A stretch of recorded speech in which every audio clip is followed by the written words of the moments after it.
जय हिंद, नमस्कार। क्या हालचाल भाई लोग। जैसा कि आपको पता है हम लोग कर क्या रहे थे, हम लोगों का सीरीज अब स्टार्ट हो चुका है जैक वाला का जैक बोर्ड। और क्लास इस बार रखे हैं 10, क्योंकि पिछला बार हम लोगों का 9th का बहुत कैंडिडेट था, तो होपफुली 10 वाला इंतज़ार कर रहा होगा 9 से जो 10 में गया होगा। हम लोग पूरा कंटेंट उसी का दे रहे हैं, और कंटेंट में है पूरा जो भी क्वेश्चन बैंक जारी किया गया है जैक के द्वारा। हम लोग एक एक प्रश्न को करेंगे यहाँ पे हल, और एग्ज़ाम में इस बार एकदम तोड़ देना है, फोड़ देना है, याद रखना है। बिना समय गवाए पहले जो हम लोग वीडियो पे बात किए थे क्वेश्चन नंबर 6 तक, इसमें 7वां से करेंगे। और 7वां नंबर प्रश्न आपको दिख रहा है, कहता क्या है, कौन सा रासायनिक अभिक्रिया का उदाहरण है। रासायनिक अभिक्रिया, तो रासायनिक अभिक्रिया मतलब जो चीज़ मिलकर एक नया बन जाए। तो दही का बनना, आपको पता है दही जो बनता है, दही दूध से बनता है, लेकिन ये एक नया चीज़ हो जाता है। दही से हम लोग वापस दूध नहीं बना सकते हैं। भोजन का टूटना, digestion of food, breakdown of food, तो ये भी वापस हम लोग नहीं ला सकते हैं। फिर है उसके बाद किण्वित अंगूर, फर्मेंटेड ग्रेप्स, अगर अंगूर सड़ गया तो वापस हम लोग अंगूर नहीं ला पाएंगे। और चौथा नंबर ऑप्शन बोलता है उपर्युक्त सभी, तो ये सब के सब तो कहीं ना कहीं केमिकल प्रोसेस को दिखा ही रहा है, तो केमिकल रिएक्शन सब में होगा, इसलिए इसका सही उत्तर हो जाएगा उपर्युक्त सभी। अगला प्रश्न जो है यहाँ तक था बहुविकल्पीय, अब लघु उत्तरीय की ओर हम लोग चलेंगे। और लघु उत्तरीय भी बहुत आसान होता है, याद रखना है आपको, बस छोटा छोटा क्लू आना चाहिए। देखिए हम लोग कैसे याद करेंगे, बस बात सुनते जाइएगा। और कॉपियाँ लेके बैठे होंगे तो दिमाग में सटासट घुसते चल जाएगा, याद रखिएगा। तो बात सुनते जाइए सर। एक सिल्वर के शोधन में सिल्वर नाइट्रेट के विलयन से सिल्वर प्राप्त करने के लिए कॉपर द्वारा विस्थापन किया जाता है, इसके लिए अभिक्रिया लिखिए। तो कोई बात नहीं ना, आपको फार्मूला याद होना चाहिए। फार्मूला याद है तो हम लोग सटासट बनाएंगे, इस तरह का क्वेश्चन याद रखिएगा। बोला क्या है, सिल्वर नाइट्रेट, तो आपको फार्मूला याद होगा, सिल्वर नाइट्रेट का होता है AgNO3। और इसका किसके साथ कर रहा है, तो कॉपर के साथ इसको कर रहा है बाबू। तो कॉपर के साथ मिला ना दीजिए, कॉपर सिल्वर से ज़्यादा होता है अभिक्रियाशील, तो कॉपरवा क्या करेगा, सिल्वरवा को हटा देगा, तो बनाएगा क्या, कॉपर नाइट्रेट। तो CuNO3 और फिर सिल्वर जो है वो आपका अलग हो जाएगा। तो यही अभिक्रिया को तो लिख देना है, यहाँ पे नंबरवा देख के कंफ्यूज नहीं होना, नंबर इसको बैलेंस करने के लिए लिखा है, आपको नॉर्मल लिख देना है। तो ये आपका अभिक्रिया हुआ जो मैंने लिखा, इसी को लिखिए। बुक वाला एकदम पूरा छापने देना है डिट्टो, इसीलिए लोग कंफ्यूज हो जाता है बुकवा छापने के चक्कर में। अगला प्रश्न हमारा है प्रश्न संख्या 2, कहता है कंपोस्ट का बनना किस अभिक्रिया का उदाहरण है।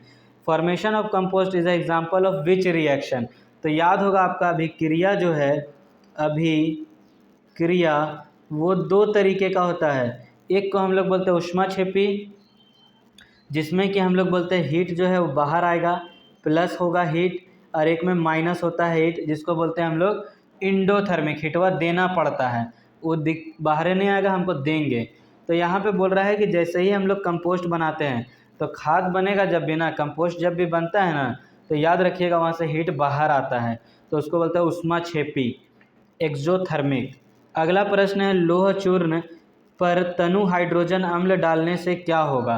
तो लोह चूर्ण और उसमें क्या डाल रहे हैं आप, तनु हाइड्रोजन, तनु हाइड्रोक्लोरिक अम्ल, सॉरी तनु हाइड्रोक्लोरिक अम्ल, तनु माने जिसमें पानी मिलल है, डाइल्यूट हाइड्रोक्लोरिक एसिड, तो क्या होगा, तो ये आपस में मिल जाएगा। तो आपको पता होगा ये बेचारा Fe+ वाला है, और प्लस वाला किसके साथ मिलना चाहता है, तो माइनस वाला के साथ, तो Cl जो है यहाँ माइनस वाला है, तो मिल जाएगा FeCl2। और बचा का, तो यहाँ पे बच गया हाइड्रोजन, अभी बेचारा अकेले हो गया, तो हाइड्रोजनवा जो है बाहर निकल जाएगा, बोलेगा अब हम अकेले हैं तो चलो घूमने। तो होगा का, तो हाइड्रोजन गैस एवं आयरन क्लोराइड बनता है। अभी हमने देखा क्या बन रहा था, हाइड्रोजन गैस और आयरन क्लोराइड, तो सिंपल वाला रिएक्शन था। अगला प्रश्न आते हैं प्रश्न संख्या 4 के तरफ। रिएक्शन देके पूछ रहा है कि Zn + CuSO4, तो ZnSO4 + Cu, जिंक को जैसे ही कॉपर सल्फेट से मिलाएंगे तो जिंक सल्फेट और कॉपर बनेगा। अब बोल रहा ऊपर दी गई रासायनिक अभिक्रिया किस प्रकार की है। तो अभी तो हम बोले कि एगो अगर यौगिक आ जाए और एगो आ जाए एलिमेंट, तो एलिमेंट का हम पूछे भी थे कि क्या बोलते हैं हिंदी में ना, पिछला दिन वाला वीडियो में, तो एलिमेंट को क्या बोलते हैं आपको बताना है हिंदी में।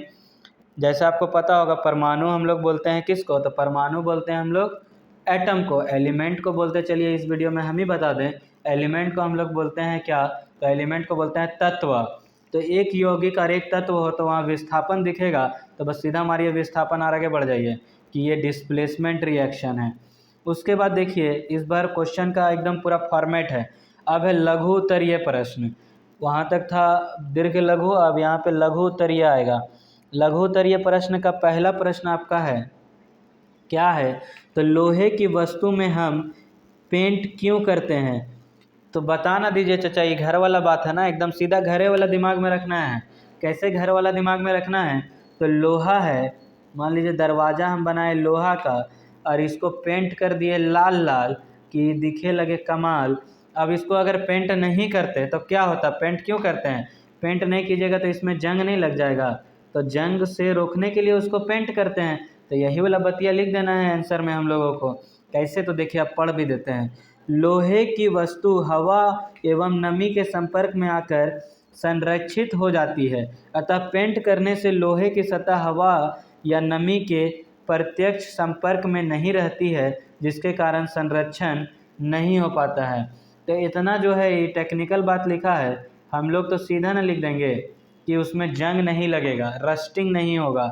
रस्टिंग जो है उसको रोकने के लिए देखिए यहाँ पे अंग्रेजी माध्यम में कहीं ना कहीं रस्टिंग का जिक्र किया होगा, रस्टिंग को नहीं करके कोरोजन का किया है।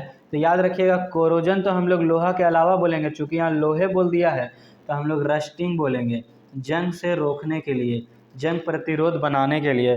तो ज़रूरी नहीं कि बुकवे वाला पूरा छाप देना है, हम लोग अपने हिसाब से भी लिखेंगे, बस मतलब वह सही निकलना चाहिए। अगला प्रश्न है आपका, तेल एवं वसा युक्त खाद्य पदार्थों को नाइट्रोजन से प्रभावित क्यों किया जाता है। तो तेल एवं वसा युक्त खाद्य, अगर नाइट्रोजनवा नहीं ना दीजिएगा उसमें, नाइट्रोजन क्या है, तो नाइट्रोजन याद रखिएगा प्रतिऑक्सीकारक है, ये एंटीऑक्सीडेंट है, एंटीऑक्सीडेंट है। अगर आप नहीं दीजिएगा ना नाइट्रोजन तो क्या होगा, वो खराब हो जाएगा और मेह जाएगा, और मेह गया तो फिर खाने में कैसा लगेगा आपको पता है, तो इसलिए उसमें हम लोग इसको मिलाते हैं। अब आंसरवा पढ़ लीजिए, नाइट्रोजन नाइट्रोजन एक प्रतिऑक्सीकारक है जो इन पदार्थों को उपचयित ऑक्सीकृत होने से बचाता है, अतः तेल एवं वसा युक्त खाद्य पदार्थों को विकृत गंधित नहीं हो पाती, वही उसमें स्मेल आने लगेगा एकदम गंदा वाला, इस तरह वसायुक्त पदार्थ खराब नहीं होता है।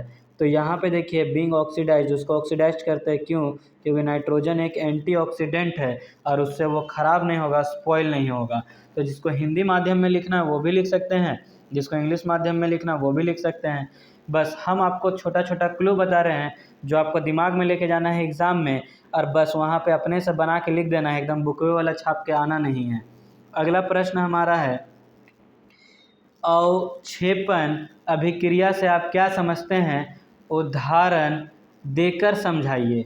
तो बोल रहा है कि आप प्रेसिपिटेशन रिएक्शन से क्या समझते हैं। मान न लीजिए हम एक गिलास पानी रखे थे, ऐसे पानी रखे हैं और पनिया में क्या किए, चौक का टुकड़ा मिला दिए, अब पनिया को पूरा घोल दिए, तो क्या चौक का टुकड़ा इसमें घुलेगा, नहीं। कुछ देर बाद क्या होगा, ये चौक का जो टुकड़ा है वो नीचे जाके बैठ जाएगा, और यही जो नीचे जाके बैठ जाएगा इसी को हम लोग कहते हैं प्रेसिपिटेट, और उसी रिएक्शन को अभिक्रिया को कहते हैं प्रेसिपिटेशन।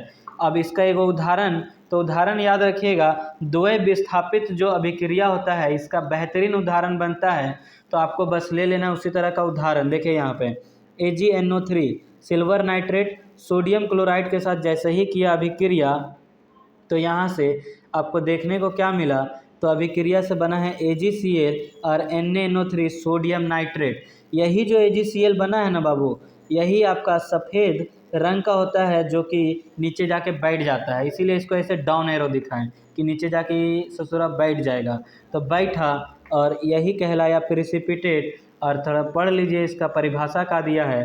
तो ऐसी रासायनिक अभिक्रिया जिसमें अविलय लवण बनता है, अविलय मतलब जो विलय ना हो, जो मिक्स ना हो, एवं विलयन से पृथक हो जाता है, अवक्षेपण अभिक्रिया कहलाती है। और ये रहा उसका उदाहरण। तो यहाँ तक आपको समझ में आया होगा। अगला प्रश्न हम लोगों का प्रश्न संख्या 4 है, और 4 नंबर प्रश्न क्या कहता है, जिंक तनु हाइड्रोक्लोरिक अम्ल के साथ अभिक्रिया कर हाइड्रोजन गैस मुक्त करता है जबकि कॉपर नहीं, समझाइए ना क्यों। तो समझाएंगे। यहाँ पे जिंक जो है तनु मतलब कि डाइल्यूट हाइड्रोक्लोरिक के साथ अभिक्रिया कर जाता है, लेकिन कॉपरवा जो है वो नहीं कर पाता है। तो पूछ रहा है आपसे कि ऐसा क्यों है, कॉपर क्यों नहीं करता है। तो ये जो हाइड्रोजन है ना बाबू, ये यहाँ पे प्लस है और ये क्लोरीन जो है माइनस है। तो जिंकवा क्या चाहेगा कि हम माइनस के साथ मिल जाए, तो प्लस को हटाना पड़ेगा। और जैसे ही हाइड्रोजन को आप देखिएगा ना, तो जिंक हाइड्रोजन से ज़्यादा अभिक्रियाशील है, तो यहाँ से तो बन जाता है ZnCl2 प्लस हाइड्रोजन। लेकिन कॉपरवा जो है ना वो हाइड्रोजन से कम अभिक्रियाशील है। अब हम जाएंगे ताकतवर से लड़े, अरे मेरे पास ताकतें नहीं है, तो कहाँ से हटाएंगे। तो ये हाइड्रोजन को यहाँ से हटा नहीं पाएगा और क्लोरीनवा इसके साथ मिल नहीं पाएगा, क्योंकि ये कम ताकतवर है। कौन रहना चाहता है आजकल कमज़ोर के साथ, सब चाहता है कि मेरा वाला पूरा ताकतवर हो। तो ये वाला रिएक्शन जो है अभिक्रिया नहीं होता है, याद रखना है, ये अभिक्रिया नहीं होगा। और कारणवा पढ़ लीजिए, यही लिखा होगा। धातु की सक्रियता श्रेणी, देखिए लिख दिया है सक्रियता श्रेणी में जिंक हाइड्रोजन के ऊपर है जबकि कॉपर नीचे है। और जब कोई नीचे रहेगा ना तो उसको हटा नहीं पाएगा, ऊपर रहेगा तबे हटाएगा, यही कारण है। तो आज के वीडियो में हम लोग रखेंगे इतना ही। डेली मिलिए शाम 7 बजे, जहाँ पे कि हम लोग करेंगे क्या, तो इसी तरह मज़ेदार क्वेश्चंस का प्रैक्टिस। तब तक के लिए जय हिंद।